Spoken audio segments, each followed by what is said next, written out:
From the lakes of Minnesota to the hills of Tennessee, across the plains of Texas, from sea to shining sea, from Detroit down to Houston and New York to LA, where there's pride in every American heart, and it's time we stand and say that I'm proud to be an American, where at least I know I'm free, and I won't forget the men who died, who gave that right to me, and I gladly stand up next to you and defend her still today, 'cause there ain't no doubt I love this land. God bless the USA.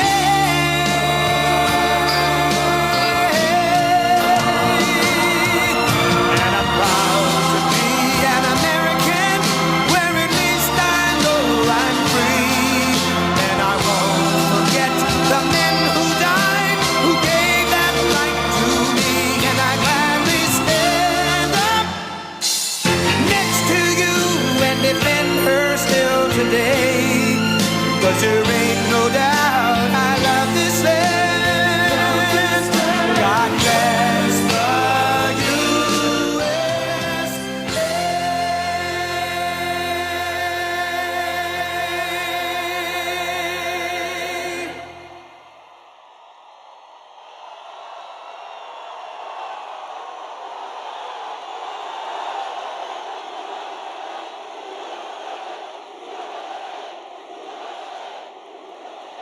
Wow, this is great.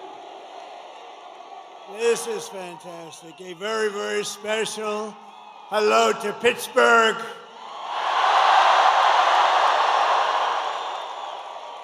And Pennsylvania. I went to school in Pennsylvania. I know everything about Pennsylvania.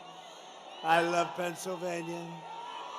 I'm thrilled to be back in this incredible, and it is incredible. Is it incredible? This incredible Commonwealth with thousands of proud, hardworking American patriots and hard hats.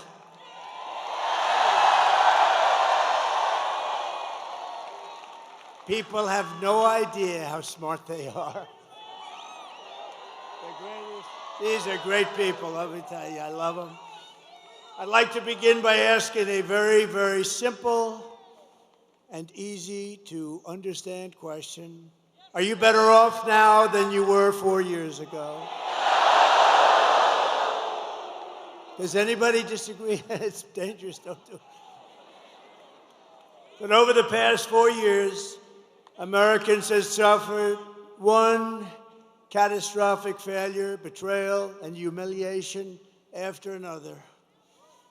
Kamala Harris has delivered soaring prices and economic anguish at home, war and chaos abroad, and nation-destroying invasion on our southern border like nobody's ever seen before. She's actually a disaster. My message to Americans tonight is simple. We do not have to live this way. We don't. We don't. And we won't. We won't. We do not have to settle for weakness, incompetence, decline, and decay. With your vote tomorrow, we can fix every single problem our country faces and lead America, and indeed the whole world, to new heights of glory. And we'll help the world. A lot of people think we're isolationists. We're not. But we want the world to appreciate what we're doing. They have to appreciate that we're helping them. When we win election, only one day, oh, does that sound nice? One day from now. Oh. We've been waiting for 4 years for this. 4 years. Right? Look at all these senators. Look at all these senators and congressmen. We've been waiting 4 years. Oh, now it's what I've been saying. Only 1 year from now. Only 6 months from now. It's 6 months. 6 months. Even when I said only 10 days, it still sounded tomorrow.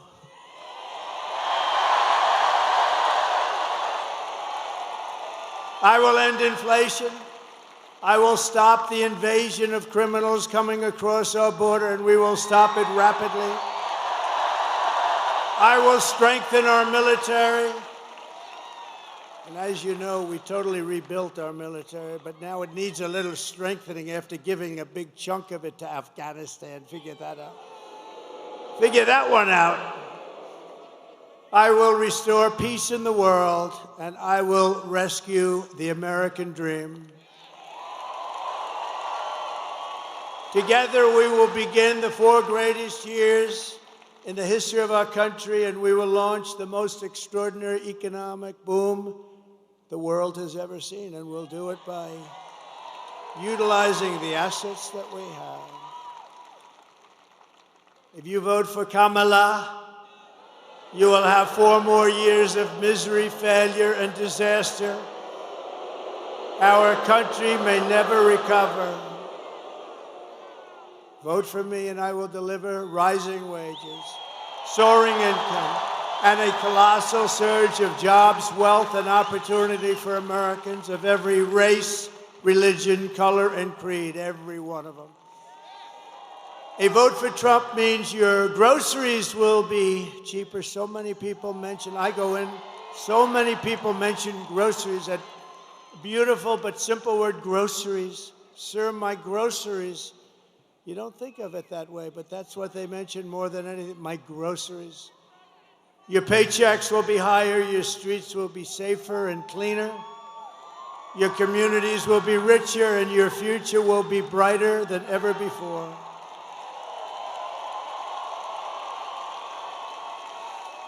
This will be the golden age of America.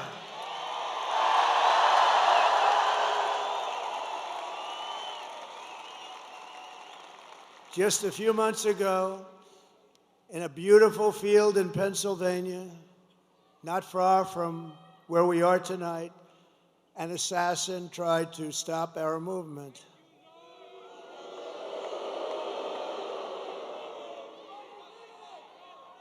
And this is the greatest political movement by far in the history of our country. Tried to stop it.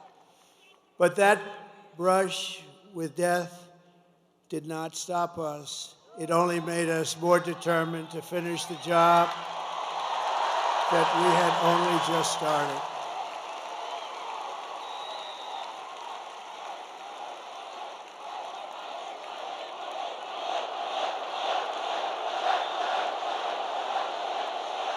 Thank you. Thank you. Thank you very much. This is a frisky group.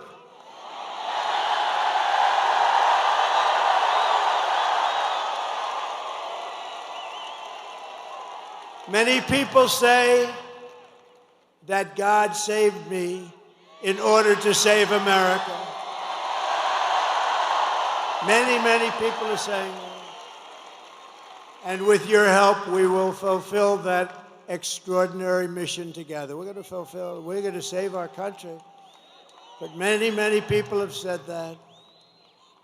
To every citizen across this land, I am asking for the honor of your vote. I don't want your money. I don't want anything. I just want your vote. We are on the 5-yard line. I would actually say we're on the 1-yard line, if you want to really know that. And some of the, oh, that's a lot of fake news back there. Look at that. You know, for a person that they hate, they sure do show up, right? Man. That's a big group of people. Some are actually good, and some are just absolutely terrible. All right, thank you for being here. It shows that ratings are more important than hatred. I've always said that. As your president, I will fight for every single day with every breath in my body. I will fight. Together we will save this country. We will defeat the corrupt system in Washington, and America's future will be an absolutely incredible one. That's what it is. But we got to start immediately. It can't wait any longer. It's not going to be possible. This is all you really need to know. It's simple, not particularly beautiful as a statement, but very simple. It's Kamala broke it. I will fix it.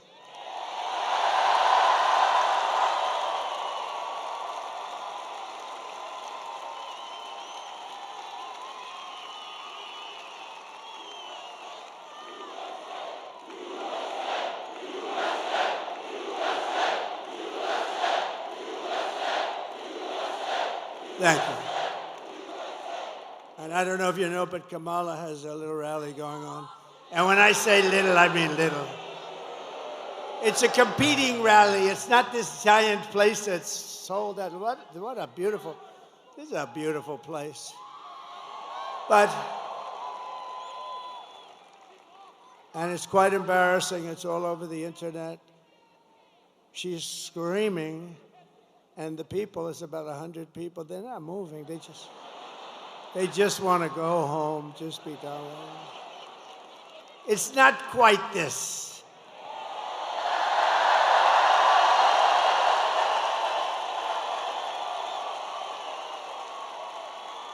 You see the front row?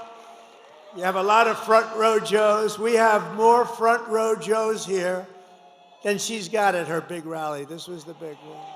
No, it's a whole host. She tried to get stars to come in, and they wouldn't do it, actually. She'd go and get Beyonce. No. Beyonce would come in. Everyone's expecting a couple of songs. And there were no songs. There was no happiness. It's just like, give me my check. I want to get out of here.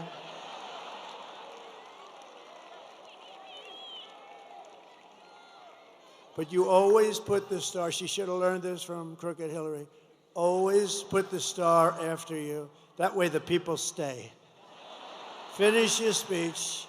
Let the star, and even if she doesn't sing, they booed like hell, but the press didn't play that. They booed both of them the hell out of the stadium. But you know what? Even though the act was terrible, it's like by that time you're out of the building, like Elvis had left the building. Elvis has left the building. Now it's terrible. They obviously forgot to get a star tonight, but we don't need a star. We don't need stars. I never had a star. No.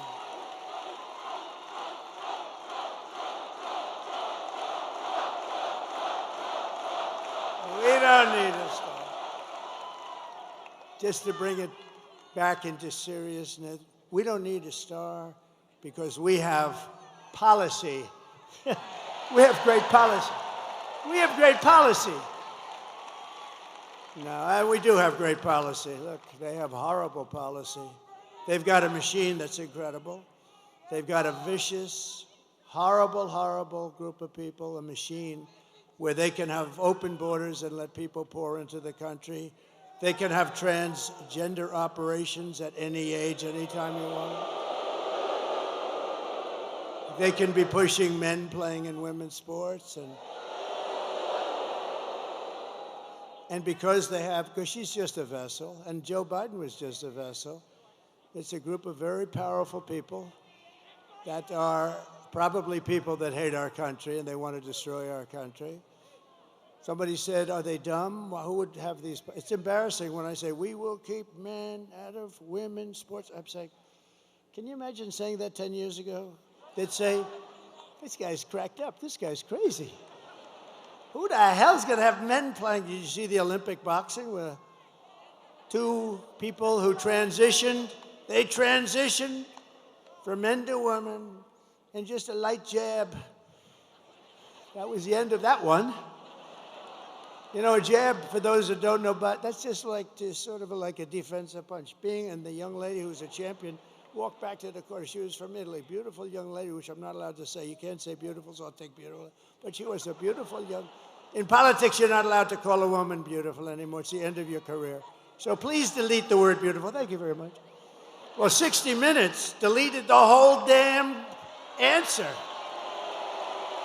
What? So I'm allowed to do that, aren't I, Susan Wiles? But America will be bigger, better, bolder, richer, safer, and stronger than ever before. Sure. Tomorrow you have to stand up and tell Kamala that you've had enough, you can't take it anymore. She's the least talented person we've ever seen in government. She allowed our borders to be open. She's allowed bad things to happen. She allowed a man who was grossly incompetent to remain in the most important position of any country in the world when they're talking nuclear weapons and they're talking wars. And she still says, oh, no, I didn't notice anything wrong. If she didn't notice anything wrong, then she's got a bigger problem than he has. So we don't like it, Kamala. We don't like what you've done. You're the worst vice president in history. He's the worst president in history. Kamala, you're fired. Get out. Get out. You're fired.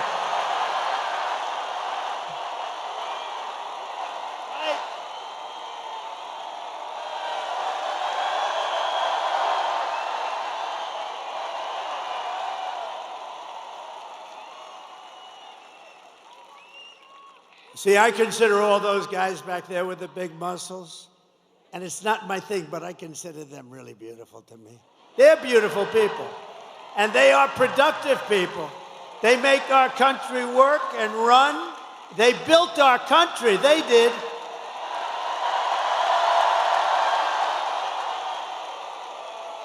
And then you had stupid politicians that let them down.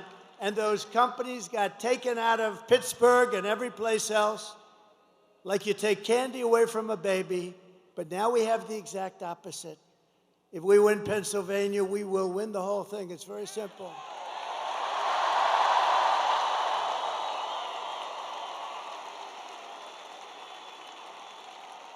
And I do believe it is, I say you have to make, I do believe it is too big to rig. I think it's too big to rig.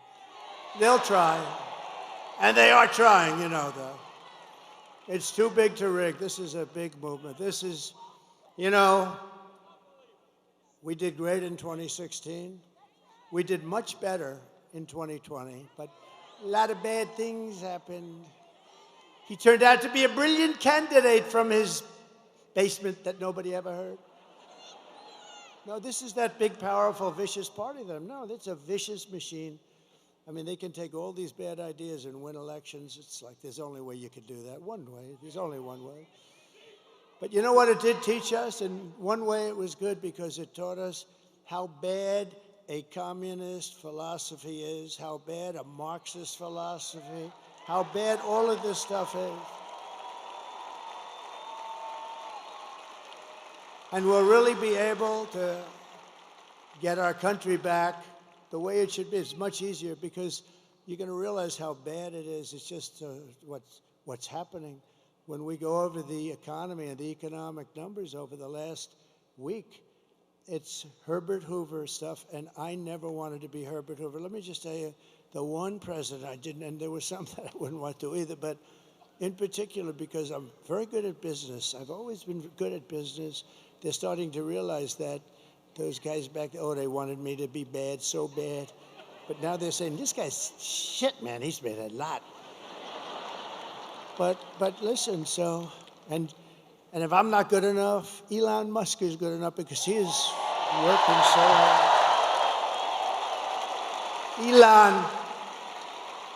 Elon with that rocket. Think of that rocket 2 weeks ago coming down and those engines are blasting. And I said, man, a few days ago it left, it was a beautiful crystal white. Now it's all like fire blazing. They know about that. Like it went through a steel furnace, by the way, but that's what it did. 10,000 degrees coming down at like 20,000 miles an hour. So think of it, a car's going 90, you're going, this is like 20,000 miles coming down, 22-story building. Then it stops, starts flipping around, starts finding this crazy site in the middle of it, wherever it was. And I told this story, I hope I don't bore you with it, but I had this guy on the phone. I told it at another rally, and I don't want to bore. Did anybody hear this story? Should I tell it again? It's quick. I hate to tell it again. I hate to double up, but this is sort of. So I'm talking to this guy, one of the most important people in the nation, in his mind, only in his mind. And because I was president, and they say most likely, like about a 96.2% chance. Well, we can't remember. If you remember 2016, I was given a 3% chance of winning. And then I won Florida, and it went to, think of it. So she was at 97, and I was at 3. Then I won Florida, she went down to 92. Then I won Georgia, then I won North Carolina, then I won South Carolina, then I ran the whole East Coast. And then people started going crazy. Remember the woman with the glasses and that big head of hair? She was screaming. I said to my beautiful wife, why is she screaming? We're going to make America great. Why is she screaming? But she was not too happy. I wonder whatever happened to that woman. She became famous. They were going crazy. Then she had a 55% chance. Then it was a 49%. They weren't crazy. But that was something. So based on what I'm hearing, he's at right now 4%. She's at 4%. And so we never want to take anything for granted. But we're really doing well. If you vote, here's the story. We have the ball. It's ours to win. The only thing I ask is that you go out and vote. Because if you vote, we're going to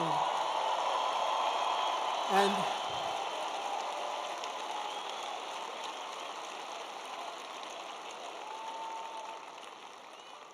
And believe the fake news when they say, this is going to be tight, this is very. It's really not tight. But they want to do that because they want to get ratings. They want everybody to watch. But you got to do this. You got to just forget those people because they don't tell the truth, okay? No. Well, actually, I didn't even correct him because it's actually better if let everyone think it's going to be tight as hell. But whether it is or not doesn't matter. You have to go out and we have to swamp them. Everybody's got to vote.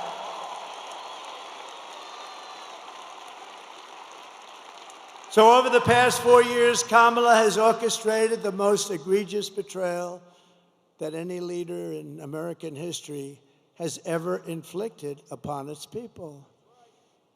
She has violated her oath, eradicated our sovereign border. This is a sovereign border. Unleashed an army of gangs and criminal migrants from prisons and jails, the toughest people there are. And I was here with a great group just the other night. I was in Penn State territory, and we had a packed room. We had a packed, not room, it was the stadium, the place. You know, I always like to say when I come to the arenas, how many times could we have sold it out? If you look at where we were in Wisconsin, Milwaukee, we had a brand new, gorgeous, big arena. We could have sold it out 10 times. I'm telling you, we could have sold out Madison Square Garden 5 or 6 times. 5 or 6 times. And I always view it that way. But we had situations where, and we put up videos of the vicious crimes. I don't put them up anymore. You know why? Because the fake news refuses to put them on. And I have friends call me, they love to watch the rallies. They can't get enough of them, and they're going, President, it's so terrible. You're speaking, and then you put up a video on a screen right behind you, and the fake news refuses to, all they have to do, they don't put it on television. They have the thing on every one of the stations, and you know, there's one that doesn't really treat us good, but people think they do. Nobody can figure that one out, I'm sure. They don't treat me good, but that's okay. But listen, they can't move the television. They can't move. All they have to do is take that camera and go like this, 1 inch over, 1 inch up, and you'd be able to see the screens, but you can't see them. So I don't really bother with it anymore. It's a terrible thing, a terrible thing. We have to get them to straighten out, because I think without a free and fair press, it's very hard to do what we want to do. It's a very hard thing. Very hard thing to do. But they're allowing people to come in from insane asylums and mental institutions from all around the world, from Venezuela to the Congo in Africa.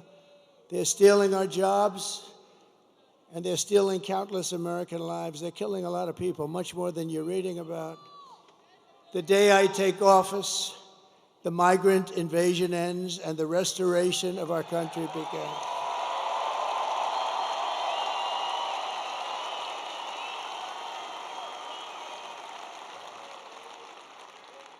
Oh, those Penn State guys, I wanted them to wrestle the migrants.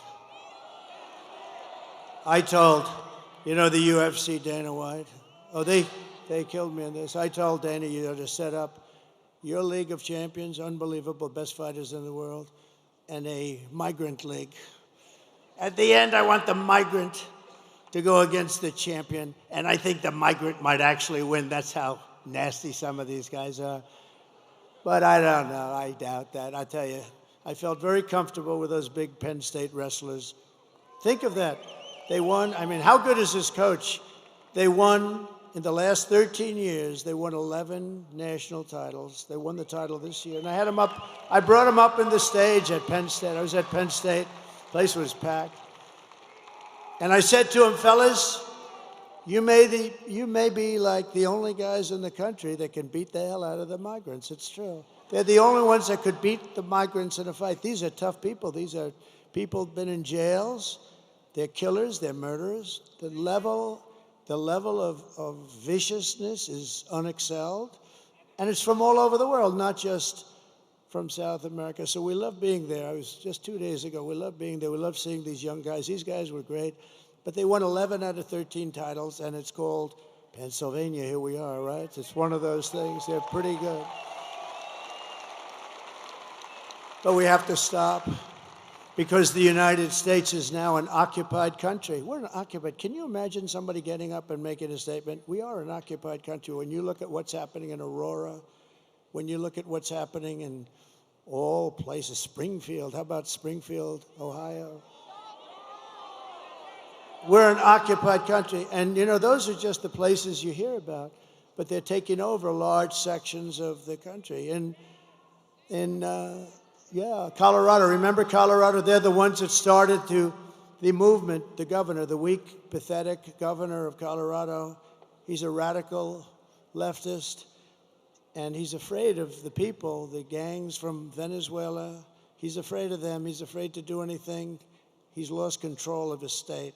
But he was the one that wanted to have Trump taken off the ballot, even though I was leading all of the Democrats, all of the Republicans at the time. I was number one. And they went to the United States Supreme Court and got a 9-0 approval, but that Trump has the right to run for president. He wanted me off the ballot. And the people in Colorado,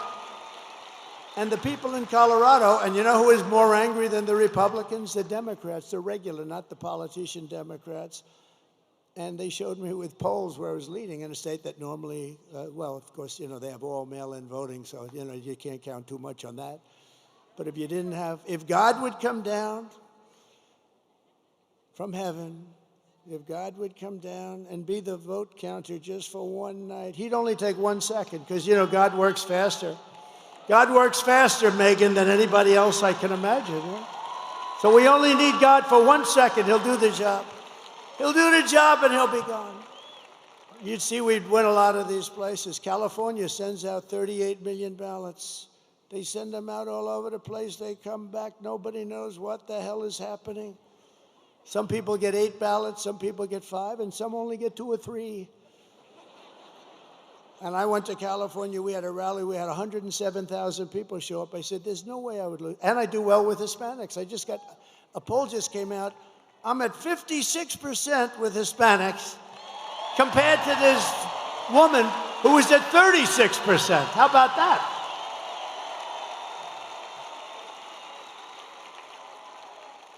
I think the Green Party got more than she did. I love the Green Party. Jill Stein, this may be one of, I never met her, but she may be one of my favorite politicians. But it will soon be, think of it, we're an occupied country, but it will soon be an occupied country no longer. It's not going to be an occupied country. November 5th, 2024 will be Liberation Day in America. On day one, I will launch the largest deportation program of criminals in the history of our country.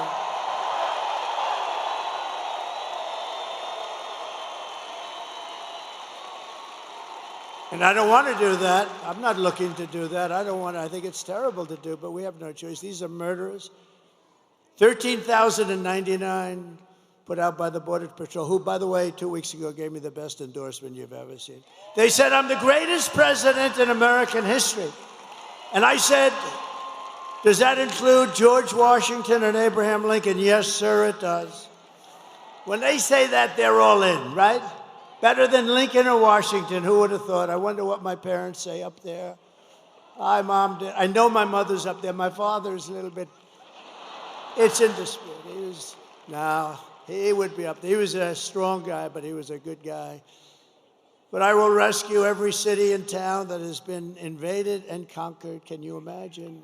We're talking about, these are military invasions without the uniforms. That's all it is. And we will put the vicious and bloodthirsty criminals in jail or kick them the hell out of our country as fast as we can. And to expedite removals of the Trende Aragua gang and the MS-13 gangs, equally as vicious. You know, MS-13 took two beautiful teenage girls walking to school in Long Island for some reason we took them out by the thousands. ICE. She wants to defund ICE. ICE, they're tough as hell, and they're also people that love our country. They took two young girls, and they sliced them into pieces as they were walking. They sliced them into, they didn't shoot them because that's too quick. They sliced them up and left them dead. Two young, beautiful girls walking to school. And ICE did their business. ICE went in and took care of them. But can you imagine? And now she wants to defund ICE. Let's defund ICE. No, these are rough people. These are bad people. I will invoke, and this is how far we had to go back, because in those days they didn't play games. I will invoke the Alien Enemies Act of 1798 to target and dismantle every migrant criminal network operating on American soil. And if they come back into our country, it's an automatic 10 years in jail with no possibility of parole. And I am hereby calling for the death penalty for any migrant that kills an American citizen or a law enforcement officer.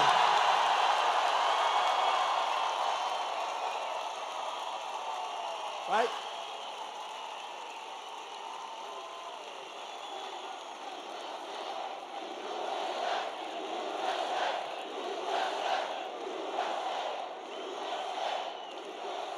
And I will ban all sanctuary cities in the United States of America.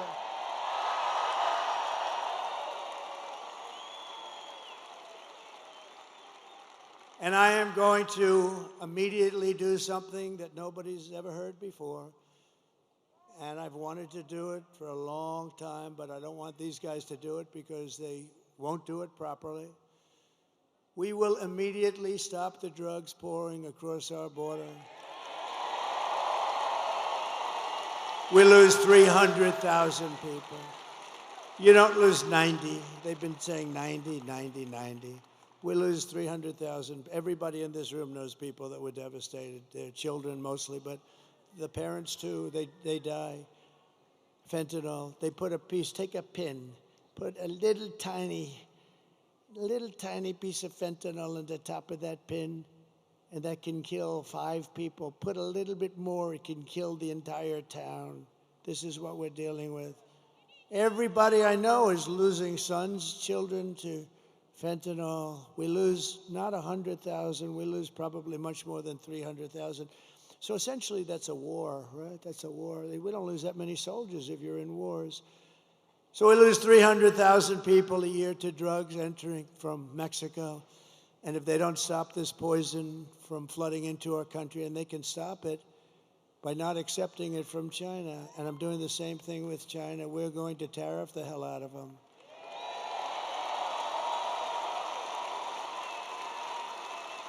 And Mexico, you know, people are surprised to hear this. Mexico is our largest trading partner. And if we put even a small tariff on, like 10, 15%, you're talking about tens of billions of dollars, and they're not going to want to have that long. And they're strong. They can stop it if they want. They can do it if they want. They'll probably have to make a deal with the cartels, because the cartels totally run Mexico, totally. It's terrible things are happening in Mexico. But we're going to put a tariff on Mexico if they don't immediately stop sending that horrible stuff into this country. And likewise, we're doing it with China. If China doesn't stop, you know, I had a deal with President Xi. He was going to give the death penalty, because in China they give the death penalty. When I first met, and I had a great relationship until COVID, until I call it the China virus. I'd like to be more accurate. I had a great deal and a great relationship with President Xi. Really great. He came to Mar-a-Lago. We spent a lot of time. We had a very good relationship. He's a strong man. He's a fierce person. You know, people said, "What's he like?" He's fierce. There's nobody in Hollywood that could play his role, believe me. And I say that with respect. But I said to him, "You're killing a lot of people by sending fentanyl into our country." I said, "How many people do you lose a year with drugs?" "No, nobody." I said, "What do you mean nobody?" No, we have no problem with drugs. Why? We have a quick trial. What is a quick trial? I mean, I know what a quick trial is. What is a quick trial? If we catch a drug dealer, we bring him to a quick trial. He said, "We bring him to a quick trial." And they're almost always found guilty. And then we send the bullet home to the family, and the family must pay us for the bullet. Can you believe this? This is a little different than our country. In our country, they'd lawyer up, they'd be going to trial for 30 years. But they have no drug, they have zero drug problem. And I said, "I want you to do me a favor." And we made a deal. You're killing our people, and that's going to end up in bad things for you, really bad for you. Not for you. Can't get any worse for us. I said, "I want you to do me a favor. I want you to give the same death penalty to those people that are sending fentanyl into the United States. And if you don't do that, I'm going to tariff the hell out of your shit coming into the United States."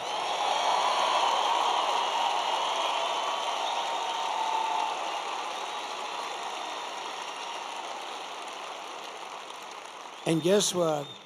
He agreed to do it. We had an agreement, and then we had a very bad election, a horrible election. Think of the difference, how different our country would be. You wouldn't have had the fentanyl problem. You really wouldn't. You wouldn't have had inflation, because they did that by screwing around with my energy. We had energy at $1.84. It was $1.87. It was corrected by the federal government. I was at $1.84. We had all of these things. You wouldn't have had October 7th in Israel. All those people would be alive today. The hostages, that most of whom are no longer living. Think of it. Russia would not have attacked. Ukraine wouldn't have happened. But Israel wouldn't have happened, because Iran was broke. I said, "You can't buy any oil from Iran. Anybody that buys oil from Iran can't deal in the United States. We don't do business with you." China stopped it. I told that to President Xi. If you buy oil, they were the primary customer. If you buy 1 barrel of oil, 1 barrel from Iran, you're not doing any business with the United States. We'll go cold turkey, which some people like anyway. And you know what? They said, all right, they didn't. Nobody did. I said that to 45 different countries. They weren't selling anything. They were essentially broke. They wanted to make a deal so badly. And then we had that bad election, that horrible, disgusting, worst thing that ever happened to the country was that election. And I left, and they didn't follow up the deal that I made. And the fentanyl is now pouring into Mexico at numbers, and more people are dying, and it comes across this open border, and we're taking in more drugs, human smuggling, all women, setting records. Bring up my all-time favorite chart if it's possible to find. Where is that all-time favorite?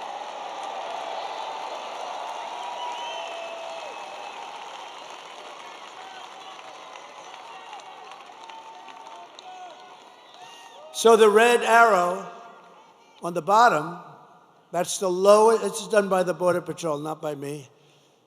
It looks like something done by me, doesn't it?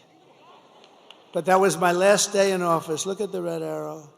That was the lowest that we've ever had. Drugs, it includes drugs, but drugs and human trafficking, but mostly illegals coming into the United States of America. Look at that number. And it would have gone down. All they had to do is leave it alone, leave the people we had, Brandon Judd, all these great people. Tom Homan was consulting me. And all these great people, that's all they've done in their life. And we had it down to a science. The drugs were coming in at the slowest rate. But we had illegals almost stopped. By now, they would have been literally stopped. And by the way, we want people to come into our country, but they have to come in legally. They have to come in legally. They have to show they can love our country. They have to show that they didn't murder 7 people along the way.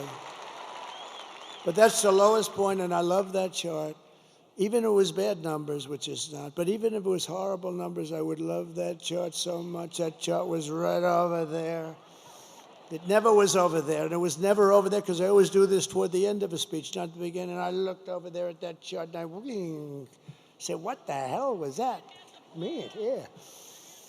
So that was pretty amazing. But, you know, I do want to tell you one quick story. So I'm in Detroit, and Mexico is getting rather rough with us in terms of trade.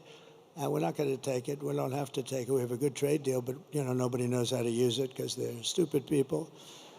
And Mexico is doing things that aren't good. And, you know, China's using Mexico as a subchapter S corporation practically. China's putting a lot of money into, you know, they're running things pretty good. And they're going to build the largest auto plant. I was making a speech at the Detroit Economic Club.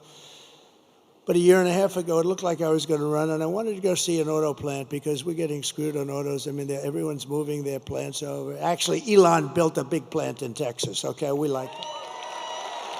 All right? Elon built a very big plant in Texas. We got to give credit. We love Elon. He gave me another of the greatest. You know where he is right now? He's in another part of your state. He is now in Pennsylvania, campaigning for Donald Trump because he thinks it's the single most important thing.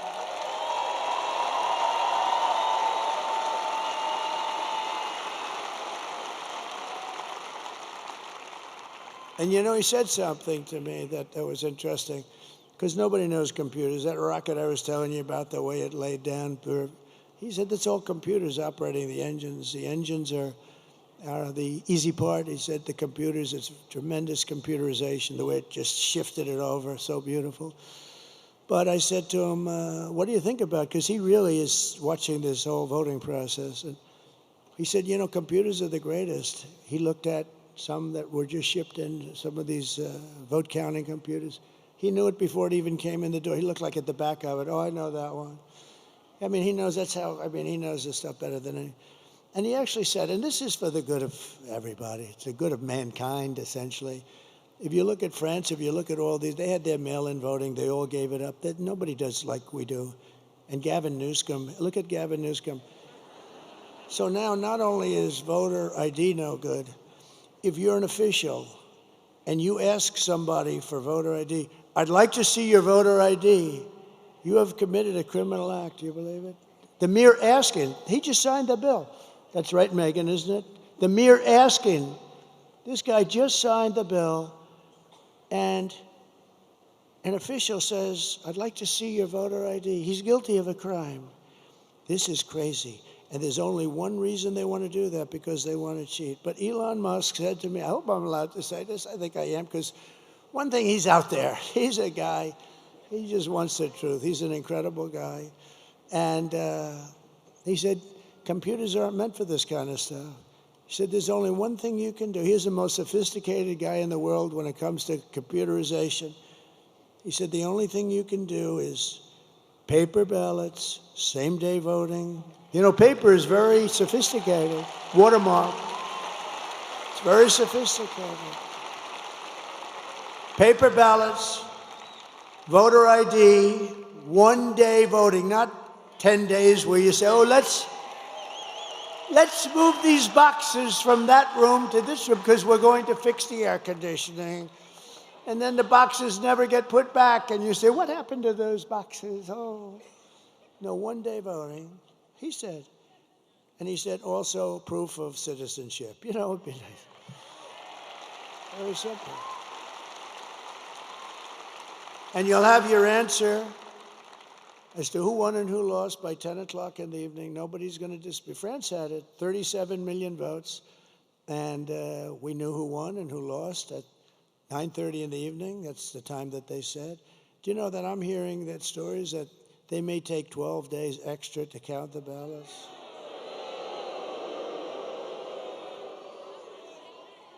And bad things happen when you do that, although today we won a very good case in Georgia, where the judge ruled that, no, they're not allowed to have unlimited extensions for the votes to come in.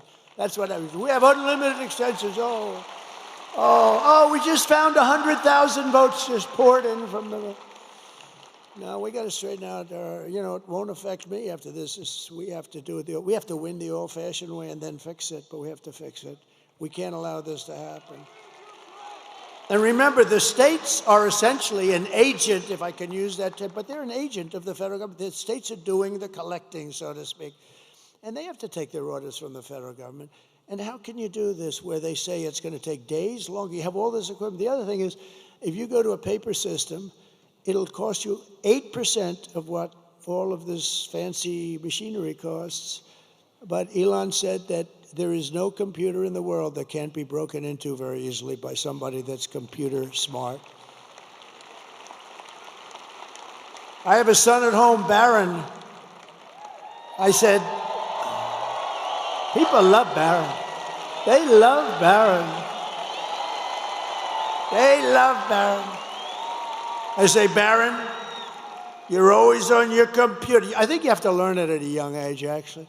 Barron, you're always on your computer. You got to stop. You got to do other things. Yes, Dad. Yes, Dad. Sure. Sure, Dad. Don't be wise. Look, I'm going to turn this thing off. Okay, Dad. Try it. So I turn it off, Dad. I turn it off. It's locked. It's done. I have a number on it. He calls me 45. Come here, Dad. Take a look. No, these kids are genius, I'm telling you. He's a wise guy, smart one. And do I have good kids? I have to just... Are my kids here? Where are my kids? They're around here. They're around here. Get them out here. I think I want to bring them up. 4 years.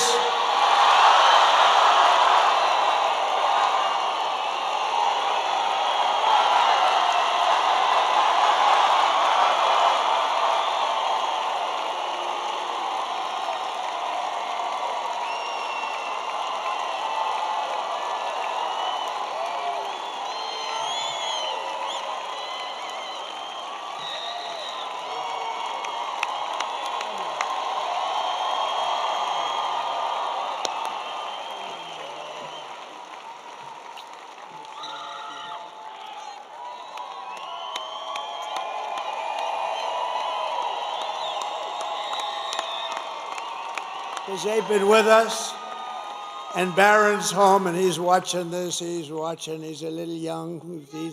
He's watching. They love Barron, huh? We love Barron. And Ivanka's great. She watches. She loves this whole thing. She loves it. She loves you. She loves it. She loves the whole thing.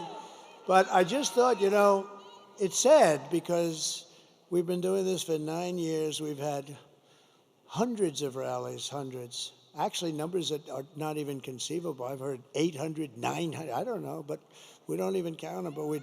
And they're all like this. They're all these magnificent, magnificent rallies. And this is the last one I'm going to have here. And I have one left, a whole thing. And remember, the rallies are the most exciting thing. There'll never be rallies like this. You know, you're going to have some leading candidate come in 4 years. And honestly, if they're successful, they'll have 300 or 400 people in a ballroom someplace. This is never going to happen again. It happens every single time. And it's never happened in the world. There's never been. This is a movement that's never happened, and it's going to be a movement that's going to save our country. It's going to be a movement that's going to save. But it's sad in terms of we'll never have this, but we'll have other get-togethers. And in a way, all what we're doing, all these years of work, and you know, we started off with that very bad situation 4 years ago, and it was so sickening to wait 4 years. And if I didn't do so well, I did so much better the second time than the first. I wouldn't have done this if I took in less votes. We took in close to 12 million more votes. I mean, Barack Hussein Obama, he didn't do that. He got far less votes the second time, and he won. And he's a major divider. I watched him the other night. I mean, he's a very divisive guy. I've always said that. He is a very divisive guy. And his wife, I've always been so nice. Ooh, she was hitting me. She was hitting me, Michelle. She was hitting me. That wasn't nice. I've always been nice, but they're dividers, I'll tell you right now. We're not going to stand. Dividers are no good. He's a highly overrated man, I'm telling you that. But he's a divider. I watched him with this crap where he's trying to get her in. He's the one that pushed her in the first place. And look what happens. I mean, I hope it happens, because if it doesn't happen, this country's in big trouble. But we've been doing this now for 9 years, and we had a great first term. We rebuilt our military. We cut taxes more than any president in history, including Ronald Reagan, who did a big tax cut. We cut more regulations. We developed an open space force through the Congress, and I think that's going to go down. First time in 82 years that last one was the Air Force. We did that. I mean, think of all the different things that we did. We were respected all over the world. China respected us. Everybody respected us. There was no laughing at your leader. They came up with all these hoaxes, Adam Schiff and all this scum that we have in this country. They're scum. And they knew it was a hoax. And they tried to put this guy who didn't know anything about Russia, they tried to put him in jail, Adam Schiff, conceived of the story. Think of it. Adam Shifty Schiff, one of the truly unattractive people. I call him Watermelon Head. He's got the largest head and the smallest neck. He's got a neck that's about 4 inches around. He's got a watermelon on top of it. But he's not a stupid person, but he's an evil kind of person. And he's likely going to be a senator, unfortunately. But I mean, this scum is going to be a senator. So their movement carries on, but our movement carries on too. As long as ours carries on. No, he's got the smallest neck I've ever seen. Do you think he can play football for the Pittsburgh Steelers? I don't think so. One shot, and there goes, the whole thing would fall apart. One little shot. One tiny tap like that, boom, falls off. No, but bad. But think of how bad this is. I don't want to put him on the spot, but this kid went through hell on a story that they knew was made up, Russia, Russia, Russia hoax. And I saw Schiff come out of an intelligence meeting or something. He's not supposed to even do this, but he goes out into this press, and he says, Donald Trump Jr.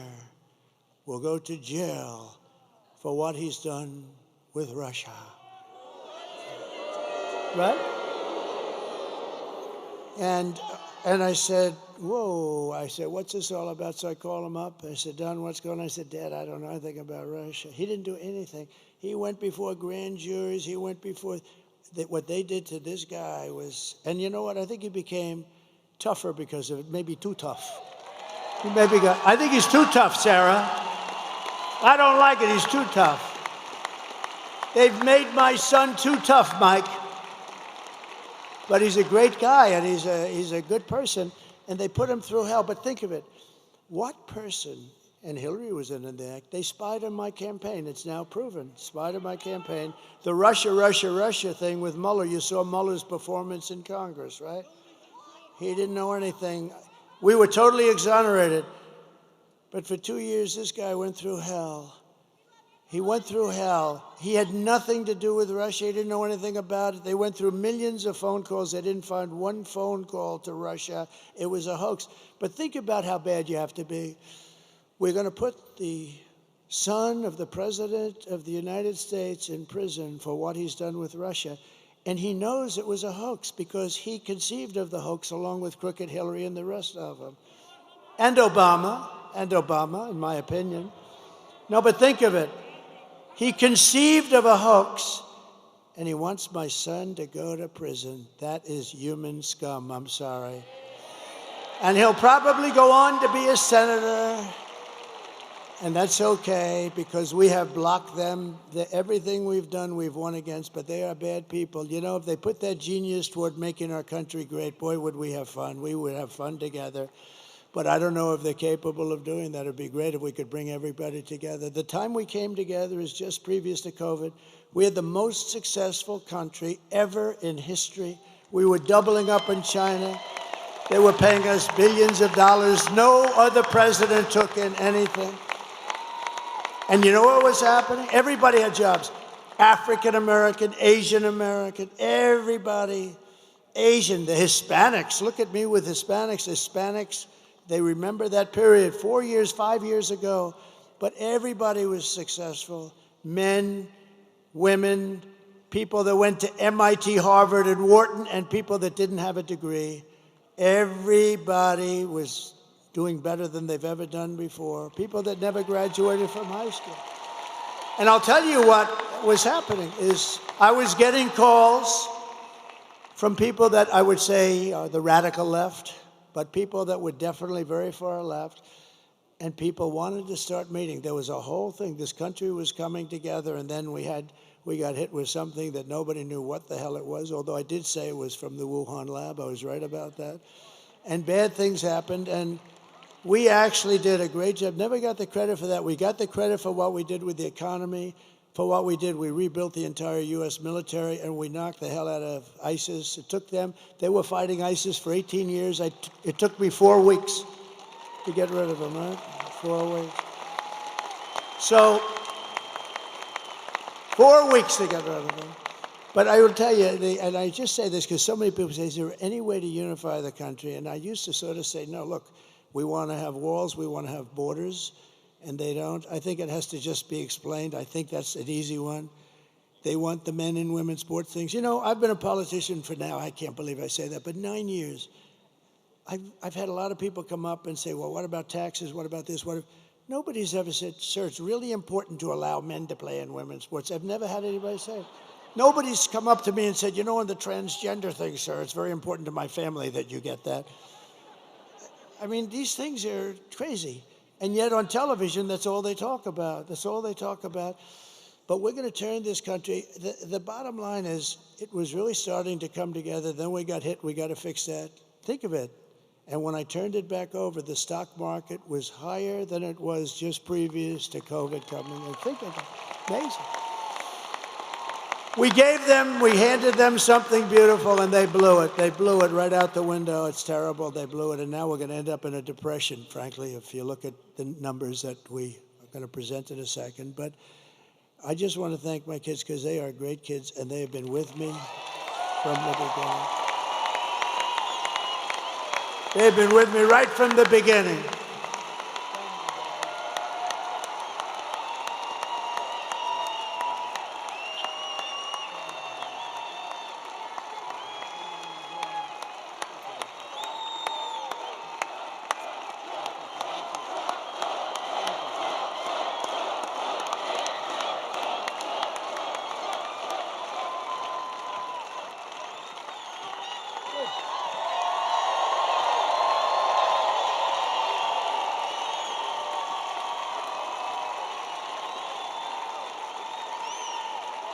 And I thought I should do that because we go to Michigan tonight, and we do one final. We'll do 4 tonight. But we go to Michigan, and I really thought I should recognize my children. So this is the second to last one. That's sad, because we've been together. I mean, look at these people, the front row Joes, the North Carolina women, the whole thing. We have people that have come to hundreds of the rallies, and we all love it. And, you know, they all love the country. Everyone that, they don't come to our rallies if they don't love the country, just because they wouldn't do it. But but here's the only thing in closing. We have done these rallies, and they were only done for one purpose: to put us in a position that we can be put in tomorrow to fix our country, because the rallies, otherwise it's just nice entertainment. So all of these rallies that we've had for years now, they're done to put us, and you know, after that last horrible situation, and so many bad things happened, China was immediately allowed to go buy oil, and Iran has hundreds of billions of dollars now. They had nothing. They were broke. And so many other things happened, and it's really sad. But we were put in a position with these rallies where, I can't tell you yet, but I mean, we're certainly on the 2 or 3 yard line, and the only way we can blow it is if you blow it. I've given you the ball. I mean, you got to go and vote. You got to vote. And if they vote, Susie, right? If they vote, it's over. And they know it. They know it. They know it. They've already pulled out of a couple of states, you know, states like, the word is, they pulled out of North Carolina. They cut all their ads. They're using the money someplace else. I even heard they ran out of money. They don't have any money with all the money they raise. And they get a lot of it from unions and this and that. Even though some of the guys were telling me, the steelworkers, they say the steelworkers are with you, just the top guys aren't. Because you know what? I don't even blame them. It's a habit. So many years, 50, 60, 70 years, they support the Democrats, like a habit. But they're going to do a lot better with me. I want to tell you one quick story, because it has to do with these people, because I want to save their jobs, whether it's auto workers or steel workers. So China,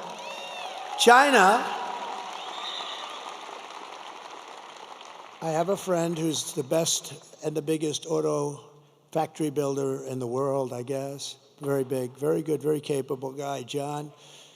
And I see him, and we're talking about a year ago, and he said, yeah, we're building some big, oh, good, I want to see, we're building some big auto factories. Great, I want to see one. When can we go? I want to take a look, because, you know, I'm thinking about running pretty hard, and that's a big thing. We got to save Michigan. We got to save Detroit. Detroit's got big problems. But just generally the car industry, right? It's a big industry. We want to be at the top. So I want to see one of the factories. Okay, good. We're going to go down to Mexico. I said, I don't want to go to Mexico. I want to look at it. No, we don't build the big ones over here. What do you do? He said, it's just, we don't. It just doesn't work that way. So he said, as an example, we're building a really big one in Mexico right near the border. I said, who's the owner or the principal? He said, China. So China's building a massive auto, massive. He said, it'll produce probably more cars than the state of Michigan produces, when you think, you know, because they have smaller plants. They're all over the place. Some of them are very old.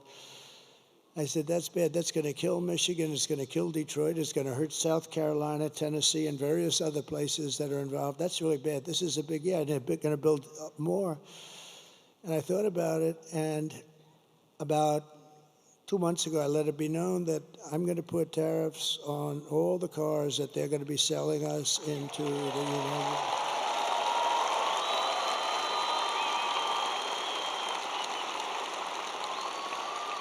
And I let it be known that the tariffs will be about 100%, and 100% tariff on any car that's made in these factories in Mexico, probably any car coming in from Mexico. Remember, I'm going to put tariffs. This is a big thing. I'm putting tariffs on Mexico. If they don't straighten out this drug, it's their problem. They're coming through Mexico, and Mexico's accepting this fentanyl. And I'm putting tariffs on Mexico. Every damn thing that they sell into the United States is going to have like a 25% tariff until they stop drugs from coming in. And let me tell you something. Those drugs will stop so damn fast that your head will spin. And I'm not playing games. And I'm doing the same thing to China. If they want to sell Mexico fentanyl at levels that nobody, it's going crazy right now what they're doing. You know, at least we fought it like hell, and we did relatively successfully. You can never, I mean, they put it in hubcaps of cars. It's tough. It's all over the place.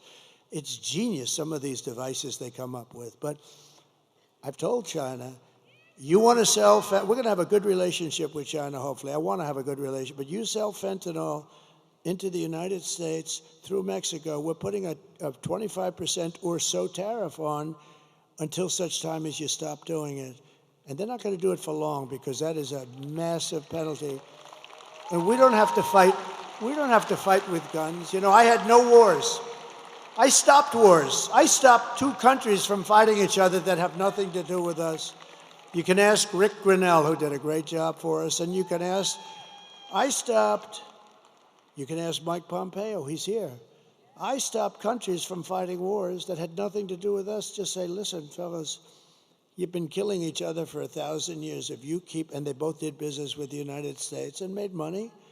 I said, if you keep fighting like this, you're killing people. Lots of people are dying. That's all I cared about. I didn't care where they're from, but people are dying. Good people are dying because these leaders are stupid. And so I said, if you keep doing it, I'm putting a 50% tariff on everything that you do business with the United States on. I'm talking to two countries. They call me up the next day together. We have resolved our differences. It didn't help me, but you know what? I saved a lot of lives. So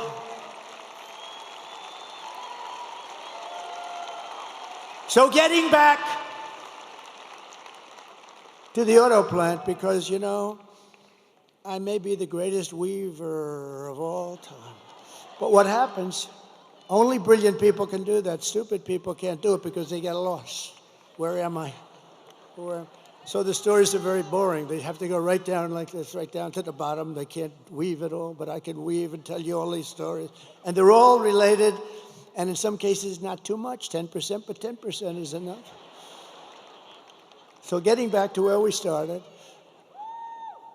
So I see John. I'm at the Detroit Economic Club last week. Had a great people. And I see John sitting in the audience right where that big, strong guy is with the label in his jacket, right there. You with a hat on. Big, powerful guy. He's much more powerful physically than John, I can guarantee you that. But I see John sitting right there, and I'm making a speech. I want to see John. I want to get this speech over with. I want to find out what the hell's happening with that plant. But I had told everybody that if they build that plant, I'm putting a 100% tariff on every car that stupid plant makes, because they're looking to hurt our country. And I did that and then sort of forgot about it. But now I see John. I say, do me a favor, that guy sitting over there, please bring him backstage after I'm finished speaking. They bring him backstage. I say, hi, John, how's that plant going where China's going to spend all that money to build a big plant that's going to hurt the United States and kill its auto industry? He said, sir, I was notified last week that they've given up the plant. They're not going to build it. They think you're going to win. And if you win, they think it's going to be a very bad experience for them. They're going to lose their shirt. And that's what happened. And I stopped it.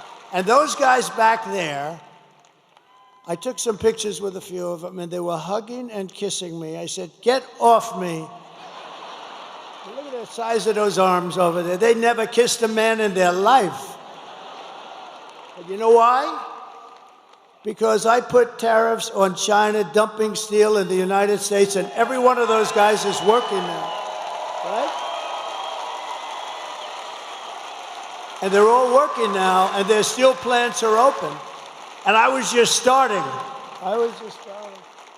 So they like Trump. The rank and file loves Trump. The other guys are sort of like, there's something strange going on. But I don't care. It doesn't matter. I don't want the other guys. I just want these guys. I'll tell you, the Teamsters supported Trump, 62%. And they have a great leader. They have a great leader in the Teamsters, right, Steve? Sean O'Brien is a great leader, but he just took a neutral, and I think that's good. But he took a neutral position. But they took a vote with the Teamsters, and the Teamsters voted for us, and the firemen voted for us. I mean, everybody's voting for us. And I like union, I like non-union, I like everything. Depends where you are, but the unions have been amazing. But the steel unions, they were all going to go out of business. If I didn't put those tariffs on, there wouldn't be one steel plant in this country open, and that's a business, right? And that's a business we need.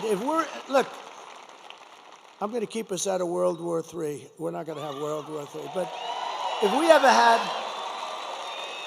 I mean, steel is a business you have to have. If we ever had a war, you need steel. War with China. Oh, do you think they'll keep selling us steel? I don't think so. We need more steel from China as we attack China. These people are crazy. So that's one of the reasons I like those guys. And it was a 50% tariff, and I would have lifted it higher, but they practically stopped. And all these steel mills are open today because of what I did. There wouldn't be a steel mill in the country. And these guys didn't have the guts. They would have never had the guts to do it. So 4 years of Kamala have delivered nothing but economic hell for the American workers and the auto workers, all workers. Her inflation disaster has made life unaffordable and cost families over $30,000 in higher prices. We got to get the prices down, and we will. When we bring the energy way down, the prices are going to come down. It's very simple. It's not that complicated. When they took over energy and they made it like they're going to close up everything, the prices of energy went up, and that drives it. It's so big, energy, it's so powerful. And we have more than any other country, but we don't use it. Just days ago, we had the worst jobs report in modern history with only 12,000 jobs that were created. We used to hearing 250,000 jobs. It wasn't as good as we anticipated. 12,000 jobs. That's like Walmart. Think of it. Oh, Walmart deals in those numbers. This is a country. But listen to these numbers. 30,000 private sector jobs were killed in a single month. And most of the hiring is done by government jobs, so it's easy. You just tell the government to hire some more people to keep your numbers up. But they're not the jobs you want. You want the jobs like the people standing behind me.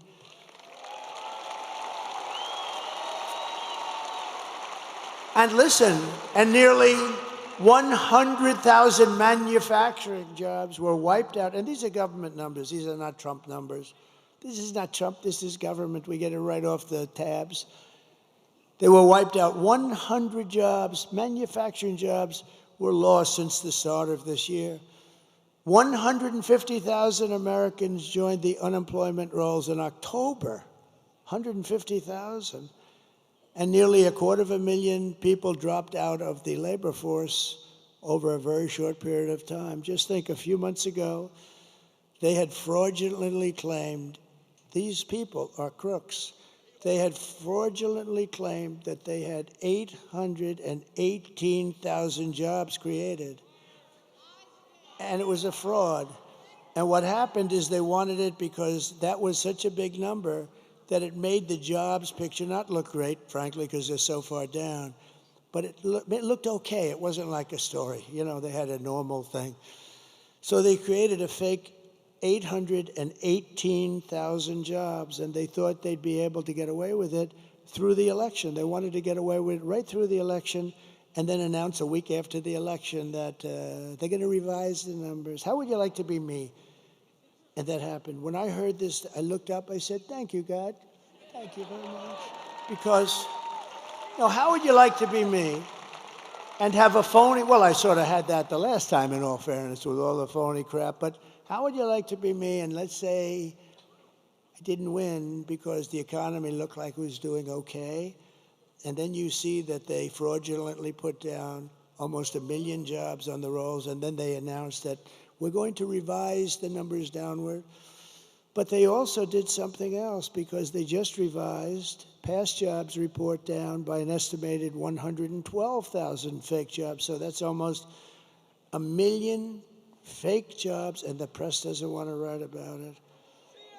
But Megyn Kelly will write about it and talk about it, and others will, but they have to know about it. Meanwhile, 100% of the net jobs created in the United States of America has gone only to migrants. Migrants have occupied 100%. And these are depression-type numbers. And that's where we're heading. If she's elected, that's where we're heading. If she's elected, this is a depression. This is a 1929, and there was nothing worse than that. This is in 1990s where it was not good, but fine. This is a 1929 where people were jumping off buildings. This is a 1929. It took 25 years to recover from that mess. And I said it before, the one president I don't want to be under any circumstances is Herbert Hoover. And that was done by bad tax policy simultaneously with lifting all sorts of other things that made it impossible for people. A lot of mistakes were made. But it took 20 to 25 years to recover. And I don't want that happening. And that's going to happen with her. She doesn't have a clue. She doesn't have a clue. And, you know, I just mentioned a name, but a woman who I saw the other night on television just ripped some poor idiot apart. Megyn Kelly is here, and she's doing, come up here, Megyn. She ripped a guy apart.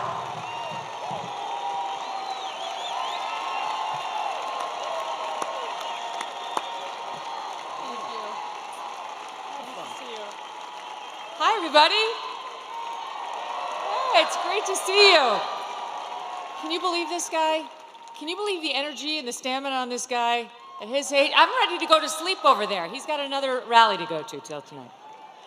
Let me tell you, first of all, one of the reasons why I wanted to come here, one of the many reasons I wanted to come here. When I launched my show 4 years ago, we had Mark Cuban on the program. You know, yeah. You may have seen he was in the news this week.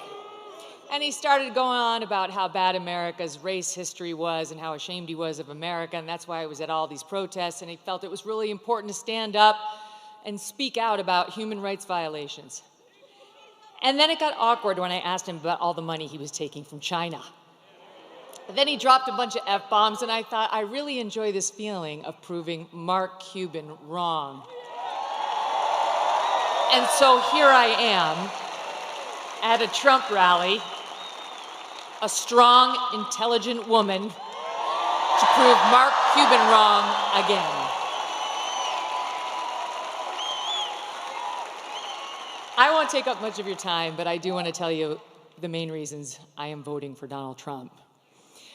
Number one, immigration. He mentioned it. And people like Lake and Raleigh. I'll be thinking about her tomorrow all day. 22 years old, killed in Georgia, a young nursing student by an illegal. I'll be thinking about Jocelyn Nungare, 12 years old, in Texas, murdered by 2 Venezuelan illegals. President Trump closed the border. Kamala Harris opened it by choice. It wasn't accidental. She said it would be humane. That's what she and her boss believed. Tell it to Lake and Riley's family. There was nothing humane about it. He closed it. They opened it. It was an intentional choice, and there's no reason not to believe they won't do it again. The boys should not be in the girls' sports. The boys should not be in the girls' bathrooms. The boys should not be in the girls' locker rooms. Peyton McNabb, North Carolina sophomore in high school, slammed so hard in the face by a volleyball hit at her by a boy pretending to be a girl, she suffered traumatic brain injury and permanent paralysis. Kamala Harris looks at her and says, be kind, suck it up. And that's what's right. Why do our girls have to face brain damage in order to be kind to boys who want to invade their sports? And by the way, they are going into the women's prisons. She changed the law in California to make sure the taxpayers would pay for their sex change operations. She was not just following the law, she changed the law. President Trump will stop it.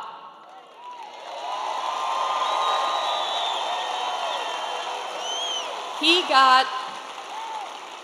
got mocked by the left for saying he would be a protector of women. He will be a protector of women, and it's why I'm voting for him. He will close the border. He will keep the boys out of girls' sports and where they don't belong. And you know what else? One more thing.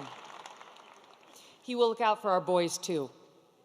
Our forgotten boys and our forgotten men. Guys like you. Guys like these guys who've got the calluses on their hands, who work for a living with the beards and the tats, who maybe have a beer after work and don't want to be judged by people like Oprah and Beyonce, who will never have to face the consequences of her disastrous economic policies. These guys will. He gets it. President Trump gets it. He will not look at our boys like they're second-class citizens. And ladies out there who want a bit of girl power in this election, let me tell you something. How can you win when the sons and the husbands and the brothers and the dads you love are losing?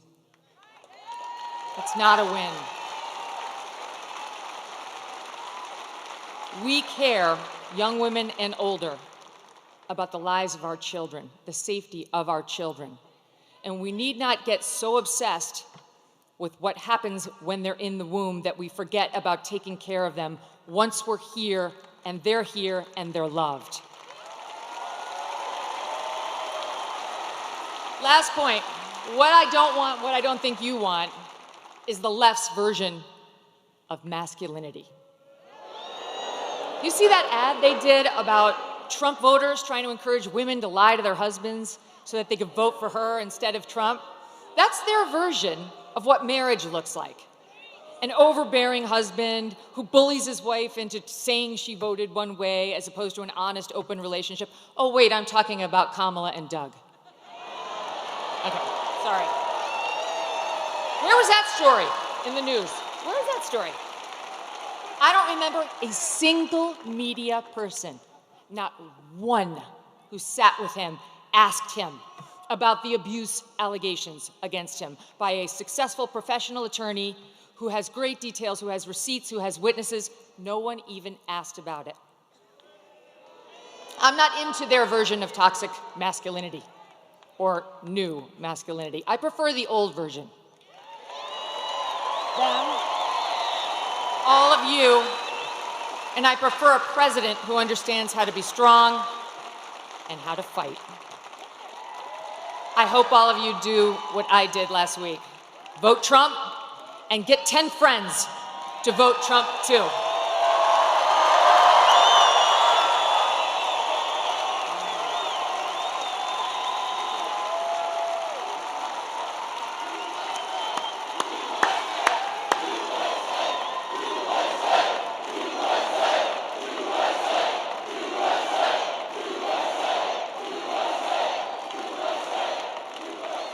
Unbelievable. Thank you. Wow. Whoa. Oh, wow. I have some more big news, Megyn. I'm just getting this right now. So somebody that's very, very respected asked me to do his show 2 weeks ago, and I said, why not? And to me, it's very big because he's the biggest there is, I guess, the spectacular guy, Dave McCormick. And Dave, I think, stand up there. I think you, I looked at a poll before, and I think you're doing very well. He's against a survivor. The guy is a survivor. He's a lousy senator, doesn't do a thing. Do you think he's talking about fracking? That guy talks about fracking. He's not letting fracking get it disturbed in any way, shape. We'll double up the fracking and the jobs and everything else. She's totally against, but everything in his life he's done has been successful. He was tremendously successful in college. He was a really good athlete. I don't know, he was a wrestler, but I think the Penn State guys probably could have taken him. What do you think, huh? What do you think? I think maybe, but you never know, right? You never really know. There could be an upset in the making. But he's been successful at everything. He went to Wall Street, became one of the most important people on Wall Street. And I just want to say that I hope you vote for him. He's going to be a great, great senator. The Commonwealth will be happy. You'll view it as a terrific vote. And think of it, it's going to be tomorrow. It's going to be tomorrow. We have another man who's a great senator from Tennessee. I love Tennessee. You know why I love him? For a lot of reasons, but we won by 31% last time. We didn't have to do this late night stuff with Pennsylvania, but I think Pennsylvania, I think we're gonna have a big number in Pennsylvania too. But I want to thank you, Senator. Bill Haggerty, please. Thank you, Senator. Good-looking senator too. There's something about that. And you have tremendous. We have so many celebrities here. It's incredible. But Bill, thank you very much. Good. Mike Pompeo, please stand up. Mike. He lost all that weight. He's so thin now. Looks good. Thank you, Mike. I appreciate it very much. And we have members of Congress that are warriors. These guys have been fighting with me, meaning fighting with me in the proper way, not the bad way. and they're incredible people. John Joyce, Mike Kelly, G.T. Thompson, Guy Reschenthaler. These are terrific people. And somebody told me that, Guy, you were a terrific wrestler. Is that true? I didn't hear that.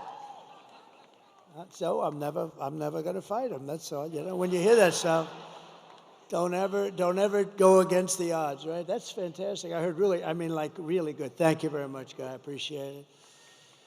Former Congresswoman and Democratic, and she was a good candidate too for President of the United States, Tulsi Gabbard, a woman of great common sense. A woman of great common sense. And she just switched over to the Republican Party, so that's good. She was a Democrat. Then she became an independent, and then she became, thank you very much. It's a great honor. She's a fantastic person. I always said, you know, I've watched her for a long time, and I'd say that's a woman of great common sense, because it's all about common sense. We could say conservative, it's common sense, and thank you very much. I appreciate it. A woman that we're very proud of. She started with us in the Oval Office in the White House. She became press secretary, and she then became the governor of Arkansas. Sarah Huckabee Sanders. Sarah, thank you. Beautiful, thank you. She's doing a good job, too. Oh, we have so many great people. So somebody that ran for president, and let me tell you, he was good, he was smart, he was so impressive to me, and he was, I watched the whole thing go on. They said, should you run? I said, listen, I got a 72-point lead over everybody. People want to hire a smart person, not a smart, to be president. When you're leading by 70 or 72 points, why should you go on a debate and have 12 people knock the hell out of you? Because eventually it's got to have a little impact. So I said, I'll sit out the debates, but I watched the debates, and I watched this man, and he was unbelievable, the governor of North Dakota. He's become one of the great oil experts. That state is doing unbelievable since he's been governor. And he was like me. He was a successful businessman. He made a lot of money, and he wanted to run, and he knew the state. He was in the state, and he ran for governor. He won. He's been one of the best governors in the country, very smart, and we got to bring him in because he's not going to be running again. I guess he's term limited or something, but he's not. And we're going to find a good place for this guy. We're not going to let him go. Governor Doug Burgum. Thank you. Thank you very much. And his wife, Catherine. Catherine is phenomenal. The son of one of the greatest baseball players of all time. You think I don't know about Roberto Clemente? Oh. So Roberto Clemente Jr., and I hear he's quite a player also, but I'll tell you, I remember his father in deep right field. I remember the throw. You know, I've seen a lot of baseball, and I've seen a lot of throws. And baseball doesn't seem to be quite what it was. We got to do something about that, you know? Too many stations, too many games, too late at night. They should hire me as commissioner, although I like their commissioner, I do. Some commissioners I don't like. But, you know, make baseball good. But I saw, come up here for a second, wherever you may be. Where is this guy? Because this guy was like, come up here, come on up here. Anybody with that gene, anybody with the blood in him of Roberto Clemente. Puerto Rico, I love Puerto Rico. Come on, come here. Tell them how great was your father. Thank you, that's beautiful, please.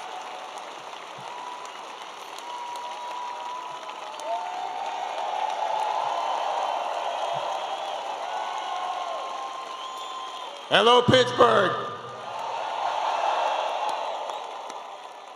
Well, one thing that I can say is that I'm very proud to be here. For the first time, I had to take a step forward. It is very important for me to support this man because I believe tomorrow is a change of time.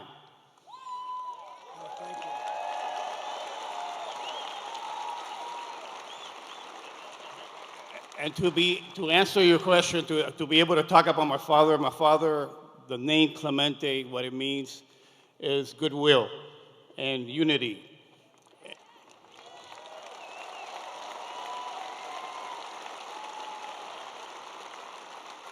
I believe that your team is going to bring it all home.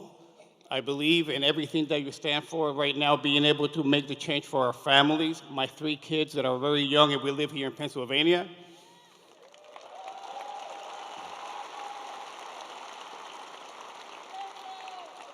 And I told this man that I commit myself to helping RFK Jr. with our kids and making America healthy again.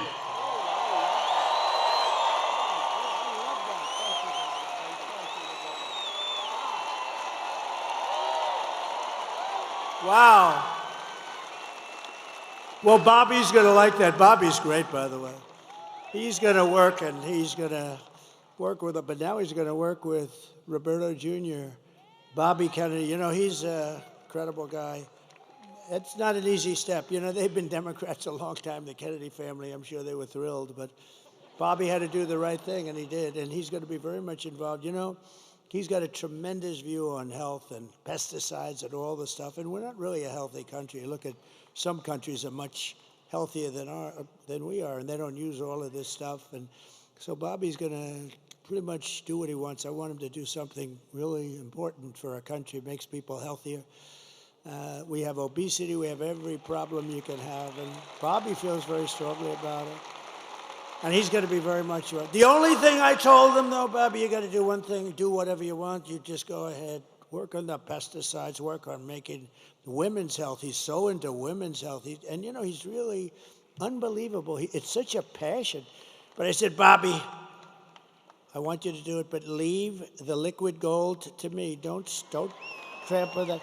Don't trample on our liquid gold, because we have more than any other country in the world by far. Don't trample on that, Bobby. Let me just close your eyes. Let me just make our country rich as hell. So I got to keep him away from that. That could be a problem, but I got to keep him away from that. So that's so exciting with Megyn and Joe. That's so exciting. I mean, we have so many great endorsements. It's just really amazing.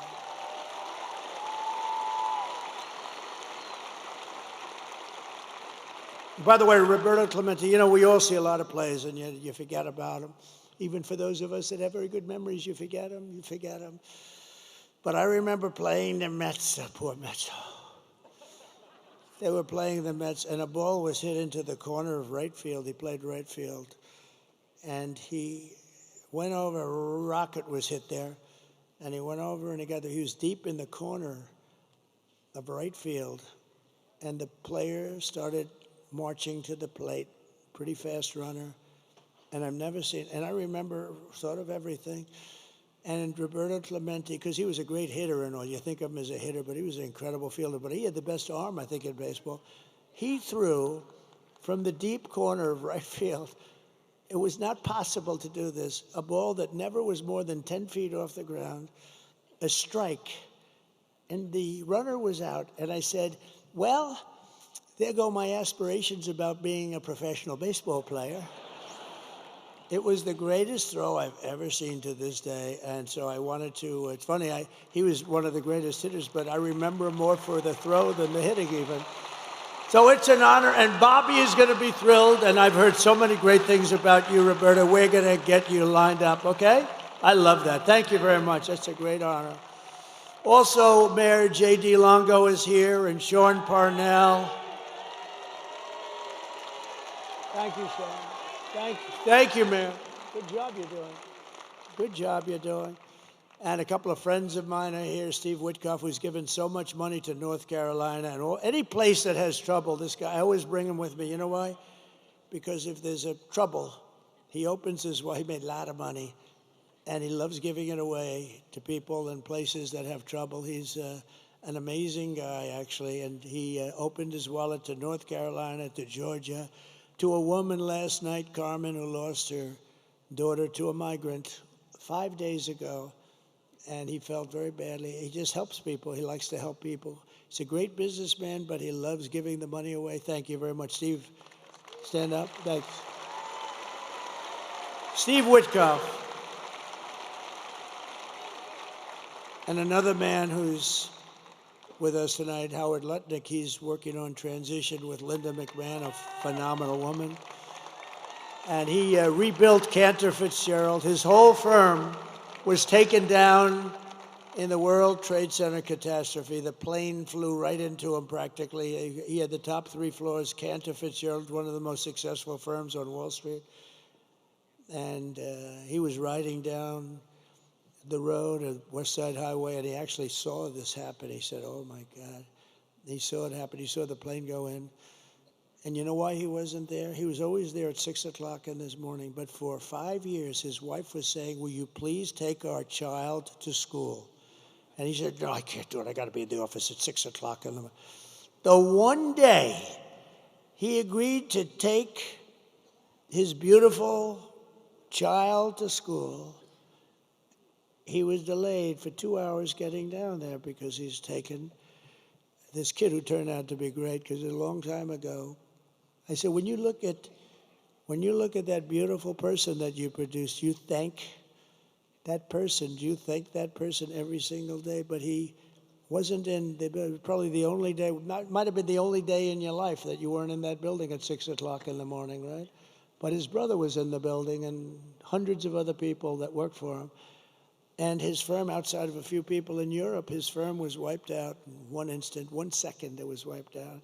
They were actually making phone calls to their families saying, we're stuck, we can't get out. All the fire exits were wiped out and the stairs were wiped out. You couldn't get out. They called their wives, they called, his brother was calling him and the wife. I mean, the whole story is crazy. And they all died, every one of them, and he had to rebuild. He wanted to rebuild, and he rebuilt the firm bigger, better, and stronger than it ever was. And he gave a big chunk of the firm for an extended period of time to the relatives, wives, and family of the people that were killed. Howard Lutnick. It's a great story, actually. That's a great story. He's a great guy. And just one other group is here because this is, we are all inclusive. And if you see what's going on up in a really incredible place, a part of the country that's very incredible, but it's under siege. It's under siege. It's happening in Detroit. It's happening in a lot of other places, but Michigan is really under siege because of what they're doing to the auto business. We're bringing it all back. You see that we're gonna through a series of intelligent tariffs, no taxes, but intelligent tariffs. All those companies are going to be brought back, but we've gotten to know and really understand Muslims for Trump. How about that? Muslims for Trump.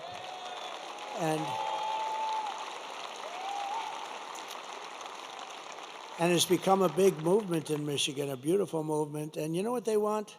They want peace. They really do. They don't want to be in wars. They're very smart. And, it started off as a little thing, and it's grown and grown and grown. And now we have a much bigger vote than they do. Can you believe that? Because they said these people are stupid. All they want to do is, they didn't know what to do. Actually, they were in between, and she has no idea. She doesn't know where the hell she is. She can't. And they liked me, and I like them. And let me just tell you, they want peace. They don't want to fight. And they're not involved in the terror and all the things that are going on. They're great people, and it's an honor for them. I don't know where they are, but Muslims for Trump, if you want to stand up, because this was a really great, thank you very much. Thank you. Thank you. And I think there's tremendous cohesion, and I think they may very well be responsible for the kind of numbers we're showing up in Michigan. Michigan is really looking good, just like Pennsylvania's looking good, just like Georgia's looking good, just like Wisconsin is looking good. North Carolina is looking really good. Arizona's looking great. Nevada's looking great. Where else is there?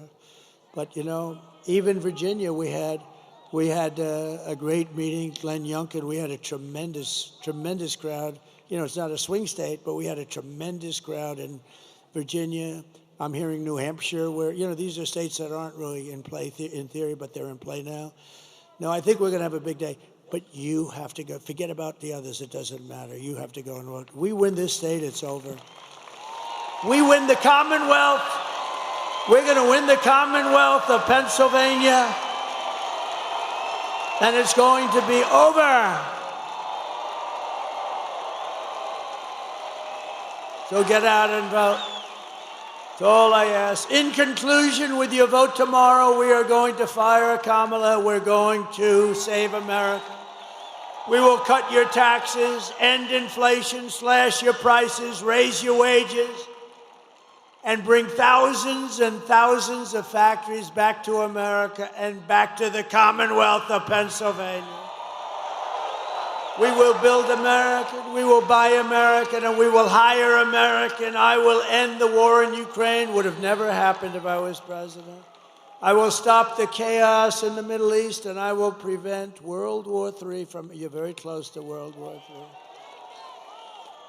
You're very close, and we have people that are not the right people to handle it. They are grossly incompetent. We will crush violent crime and give our police the support, protection, resources, and respect that they so dearly deserve. They know what's going on. They know everything. They know the names of the people that are coming into our country. They know everything about them. All we have to do is let them do their job. We will strengthen and modernize our military. I rebuilt it, but now a lot was given away to Afghanistan. Can you believe? They had a parade last week where they paraded our beautiful equipment down the middle of their boulevard. I don't like watching that.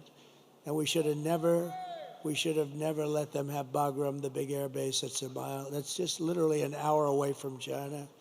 We will build a missile defense shield over our country, all made in the USA, and a lot of it made in Pennsylvania. We will rebuild our cities, including our capital in Washington, D.C., making them safe, clean, and beautiful again. We will teach our children to love our country, to honor our history, and to always respect our great American flag. I will get critical race theory and transgender insanity the hell out of our schools. And we will keep men out of women's sports. I will defend religious liberty, I will restore free speech, and I will defend the right to keep and bear arms. Your Second Amendment, your beautiful Second Amendment, which happens to be under siege, and for 4 years it was fine. After years of building up foreign nations, defending foreign borders, and protecting foreign lands, we are finally going to build up our country, defend our borders, and protect our citizens and our land. And we will stop illegal immigration once and for all. We will not be invaded. We will not be occupied. We will not be overrun. We will not be conquered. We will be a free and proud nation once again, and it will be soon. Everyone will prosper, every family will thrive, and every day will be filled with opportunity and hope and the American dream. But for that to happen, we must defeat Kamala Harris and stop her radical left agenda, which is a landslide that is too big to rig. We're going to have too big to rig. So you need to get out immediately. You have to get out tomorrow. You have to get out tomorrow and vote. For the past 9 years, we have been fighting against the most sinister and corrupt forces on earth. They're the most sinister. With your vote in this election, you can show them once and for all that the nation does not belong to them. This nation belongs to you. It belongs to you. It was hard-working patriots like you who built this country, and tomorrow it's hard-working patriots like you who are going to save our country. After all we have been through together, we stand on the verge of the 4 greatest years in American history. With your help, we will restore America's promise that we will bring back, we will take it back, we'll do whatever we have to do, the nation that we love. We love this nation. I mean, I'm doing this. I could be in the most beautiful beaches in the world getting whacked by saltwater waves with sharks in it, by the way. I don't like that. I'd rather be here. I want to be right here in Pittsburgh.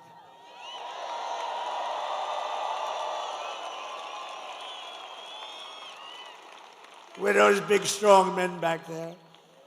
We are one people, one family, and one glorious nation under God. We will never give in. We will never give up. We will never back down.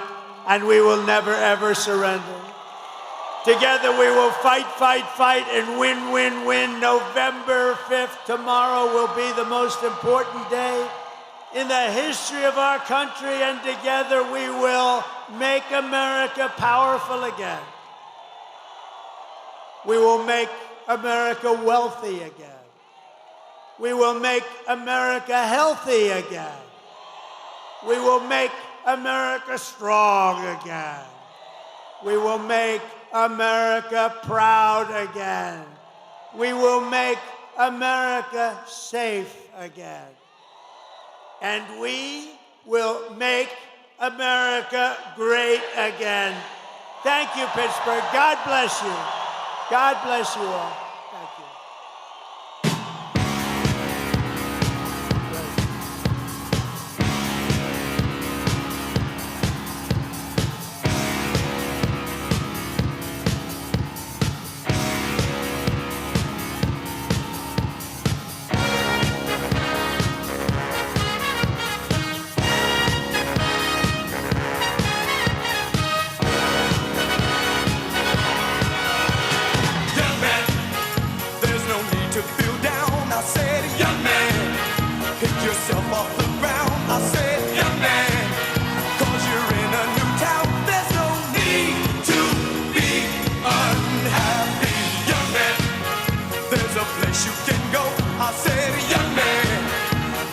Short on your